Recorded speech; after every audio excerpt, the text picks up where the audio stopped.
Capítulo 15.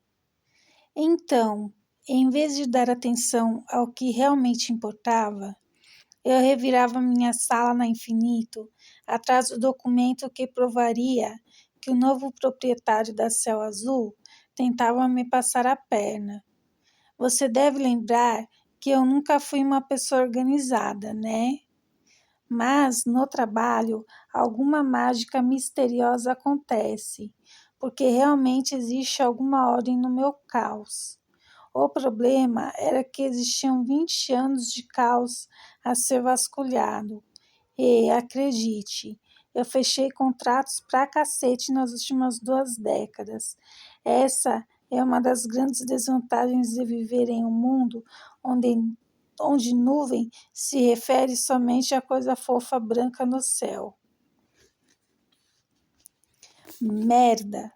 Praguejei ao esbarrar no tinteiro e a gosma preta ensopar a carta que eu escrevia.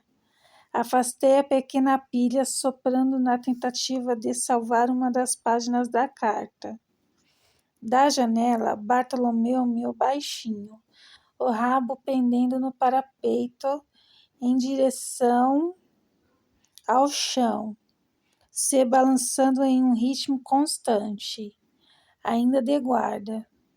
Tentei não pensar no que deixava o gatinho tão alerta e agitado. Teria sido mais fácil se eu tentasse fazer asas nascerem em minhas costas. Por favor, esteja segura. Por favor, volte para casa. Eu mentalizava, pressionando alguns papéis antigos para secar a bagunça, ignorando o pensamento de que talvez ela não pudesse voltar, porque não estava mais em casa. Passando um braço ao redor do corpo para deter o tremor, desejei que aquele abraço fosse o de Ian. Não, eu me endireitei na cadeira. Não ia pensar nisso também. Para tentar ocupar a mente, corri os olhos pela página, aliviada que a tinta tivesse manchado apenas o rodapé. Deixei a mente livre para voltar amanhã após o baile de Ana, e meu desespero ao não encontrar os documentos que provavam que a dívida fora paga havia muito tempo. Eu estava perdida entre caixas antigas e papéis amarelados, quando minha assistente entrou e me encontrou sentada no chão do escritório de paredes amadeiradas, ilhada por um oceano de documentos. Senhora Clark, creio que encontrei. Annelise aninhava a pequena caixa de madeira na dobra do braço. Graças aos céus! Pulei sobre as pernas e pisei em alguns documentos antigos, na pressa de alcançar a caixa. Verifiquei os primeiros comprovantes e soltei um suspiro aliviado ao correr os dedos pela pequena pilha. Parecia que estava tudo ali. Onde os encontrou? No depósito. Desculpe, devo ter deixado lá por engano. A antiga ajudante de Madame Georgette ficou vermelha. Pare com isso. O que importa é que você encontrou, Annelise.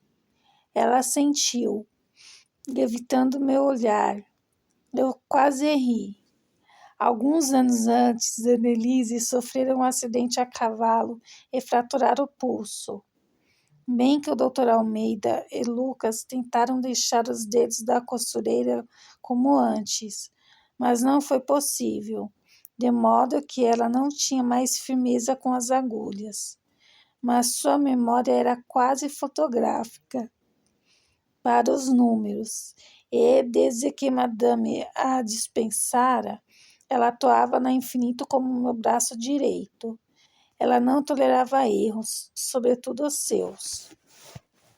Mais alguma coisa, Sra. Clark? Não, obrigada. Você já foi de muita ajuda. Agora é comigo. Não, espere, Annelise. A carga já foi para o porto? Sim, A carroça estava muito pesada e eu temi forçar demais os animais. Algum problema se o pedido do Sr. Plínio for entregue amanhã? Não posso deixar justo o boticário na mão. Ele foi o primeiro a me incentivar a criar a infinito. Peça para colocarem no faetonte. Eu mesmo entrego. A mulher de cabelo escuro assentiu, embora o olhar me recriminasse. O faetonte foi carregado depressa, mas tive de esperar a chuva pesada passar, antes de deixar a fábrica rumo à vila. Depois de visitar seu Plínio, eu consultaria o advogado a respeito, responsável pela parte legal da fábrica. No caso, ia. O diploma de direito do meu marido tinha saído da gaveta final. Eu empilhava as caixas na calçada, ainda molhada diante da botica, quando uma sombra se espichou em minha direção. Pensei que fosse seu Plínio, ansioso pelo carregamento. Em vez disso, me deparei com a cara de raposa que acabou com meu humor. Senhora Clark, o senador cruzou os braços atrás das costas. Me permita dizer que, a cada encontro com um membro da sua família, mais e mais surpreso fico. A senhora faz as próprias entregas? Apenas se meus funcionários estiverem ocupados com outras tarefas. O senhor sabe como é cansativo administrar um negócio lucrativo. Sorri descarada. Depois de tudo o que ouvi na noite passada, eu não devia estar tão surpreso, mas confesso que nunca ouvi tamanha sandice em uma única frase. O sujeito torceu a ponta do bigode, me medindo de alto a baixo daquele jeito grosseiro, tão na moda do século XIX. Sabe que uma dama deveria estar em casa a esta hora, cuidando do bem-estar da família. Seria aceitável no máximo que fizesse algum trabalho voluntário, desde que não induzisse a negligência familiar. Mas estou falando de uma dama, naturalmente.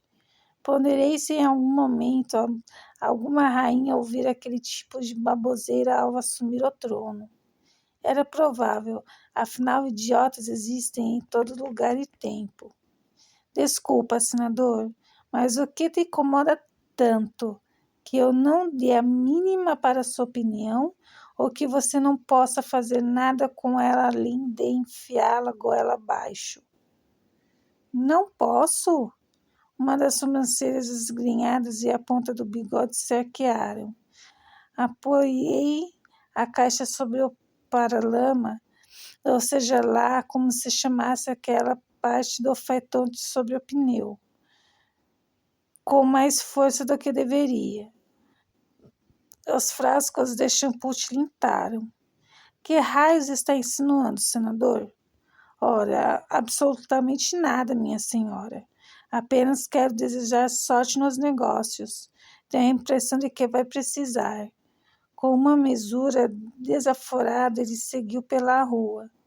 Precisei de muita força de vontade hercúlea para não atingir alguns frascos nele. Ao terminar de abastecer a botica e voltar para casa, eu ainda tentava entender o que o cretino quis dizer. Cheguei no momento em que Isaac encostava a carruagem e minhas filhas desciam. Não era surpresa nenhuma Marina ter a aparência de um poodle que caiu no lago.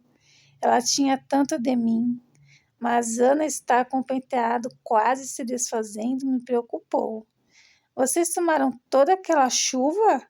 Desci do faetonte, entregando as guias ao garoto que correu em minha direção. Minha preocupação não era injustificada. Não é fácil viver em um mundo onde a palavra antibiótico não significa absolutamente nada. A chuva me pegou no caminho.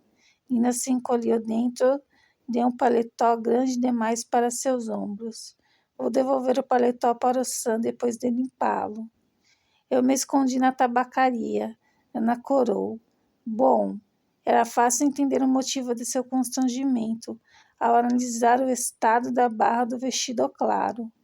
Fui apanhar a caixa com os recibos antes que o feitonte fosse levado ao estábulo.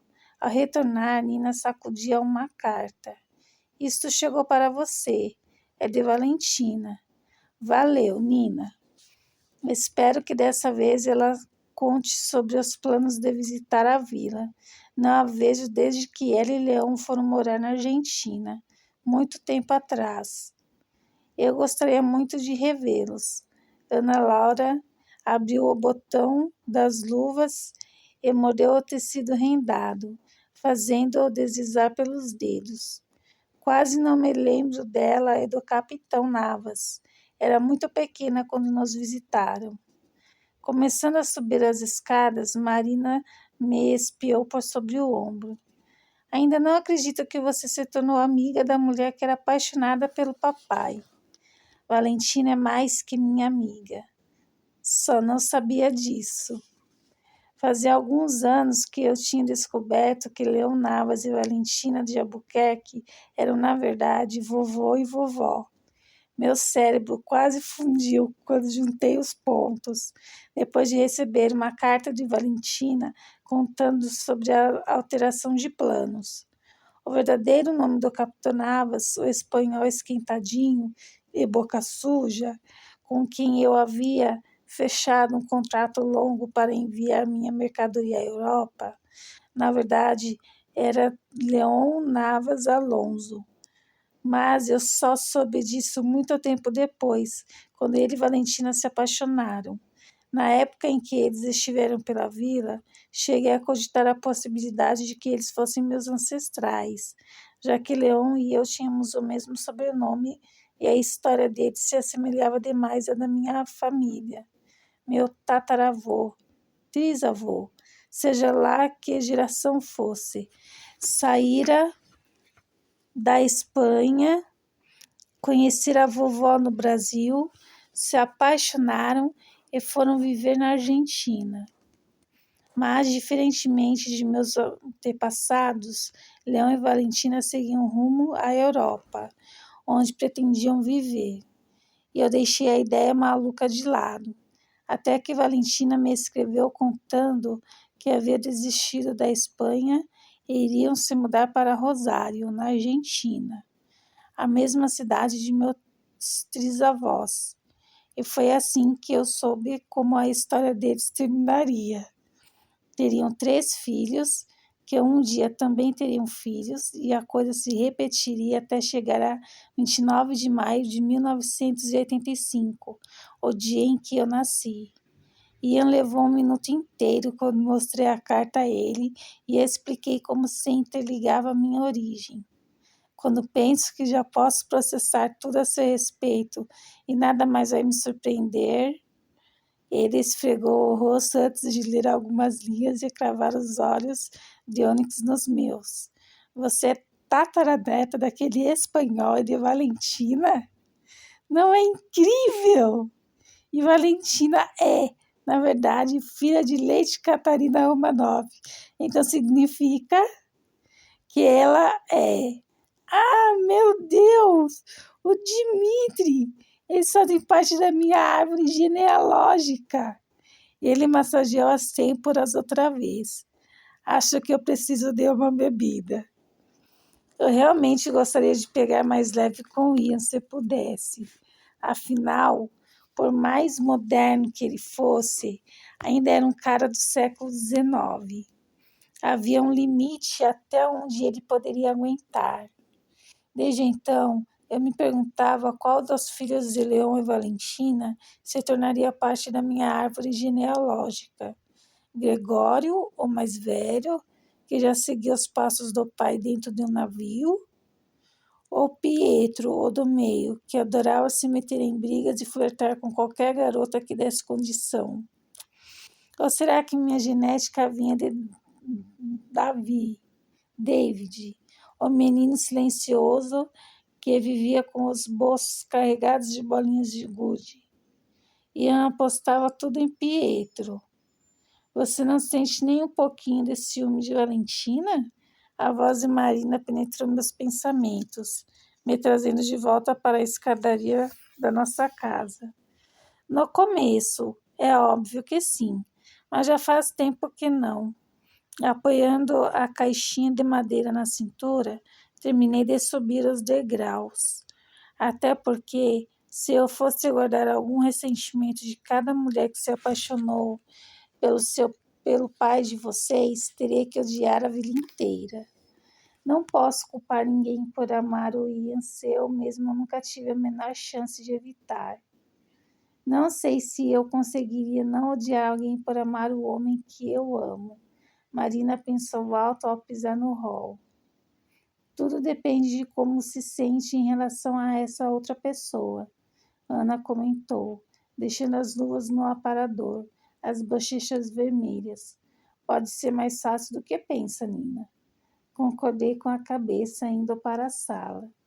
Ana está certa.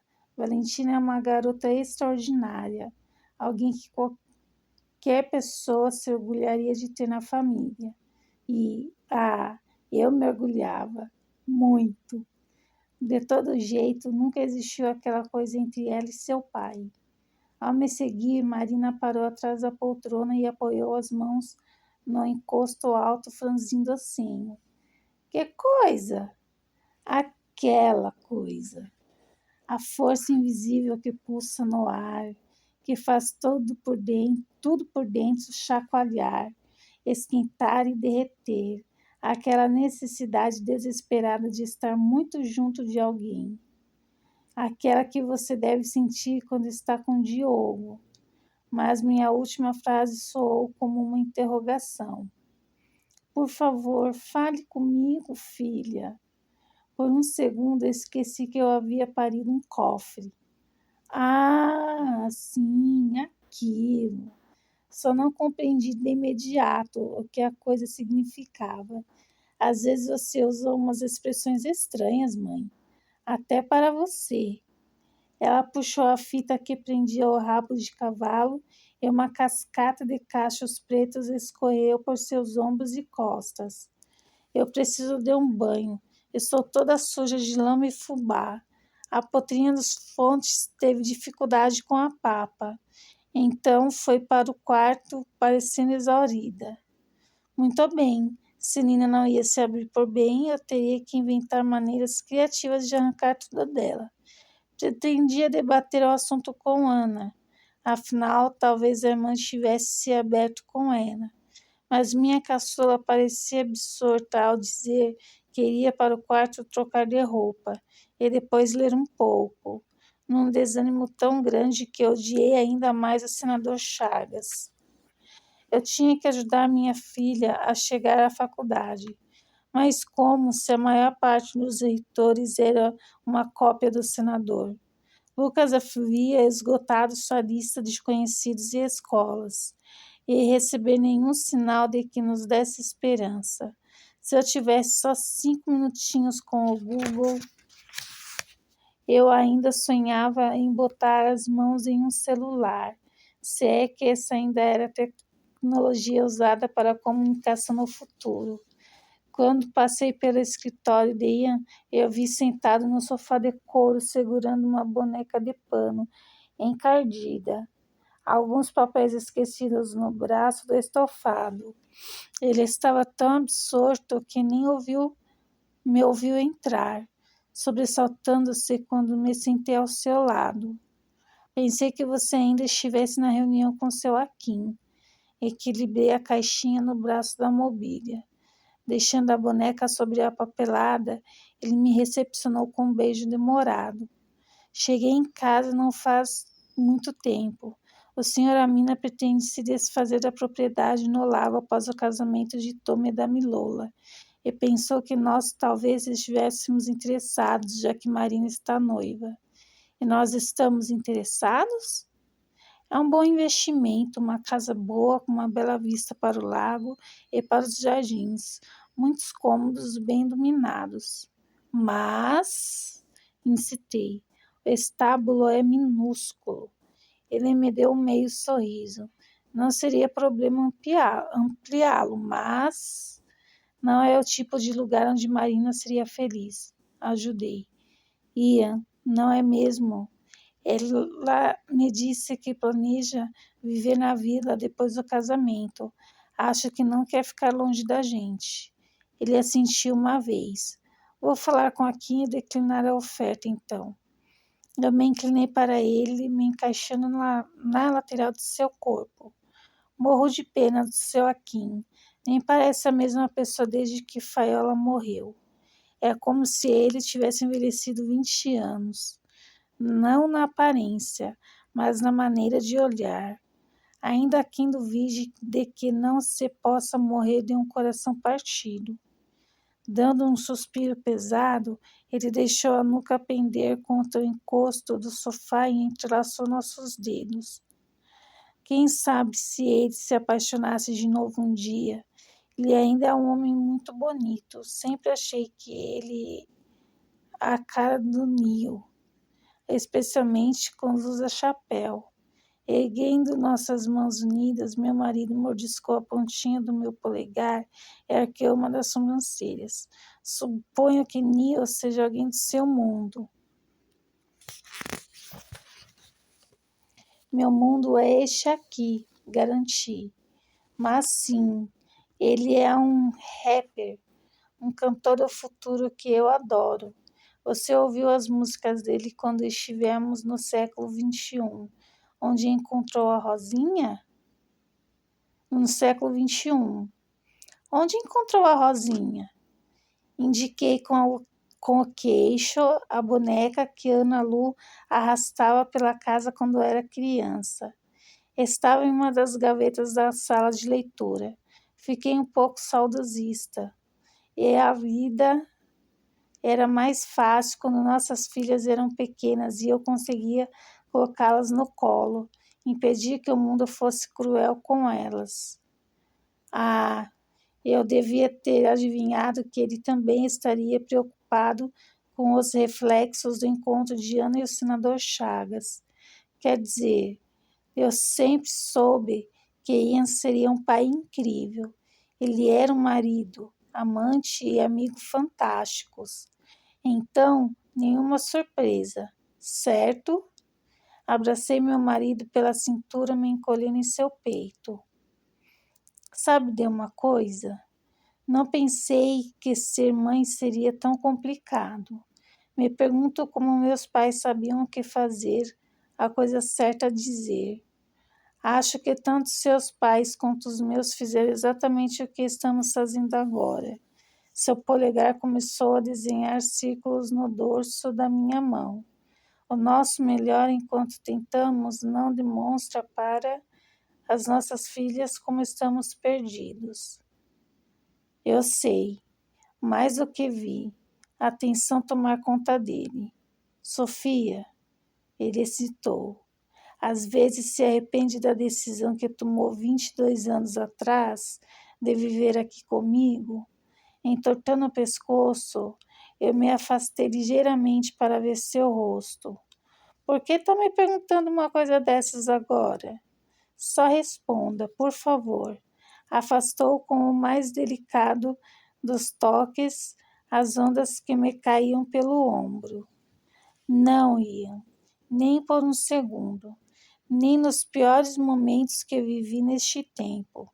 Por que está pensando nisso? Meu marido soltou uma longa lufada de ar. Só queria ter certeza de que você continua feliz com a maneira como a sua vida se desenrolou, ou se em algum momento imaginou algo diferente. Sua voz diminuiu algumas oitavas ao acrescentar. Você ainda escreve para Nina e Rafael. E sempre vou escrever, porque eu amo aqueles dois. O que não significa que eu me arrependi da escolha que fiz. Então, minha resposta é não.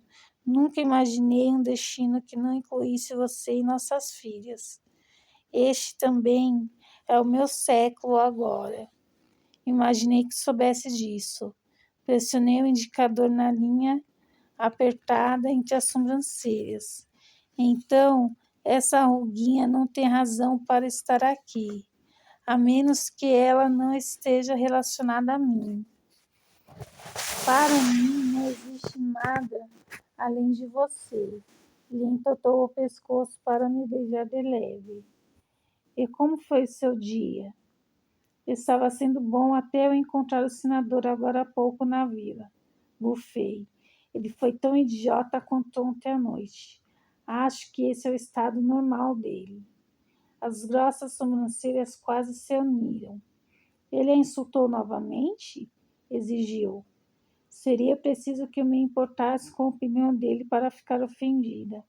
Mas o que ele fez foi, não sei direito, pareceu uma ameaça.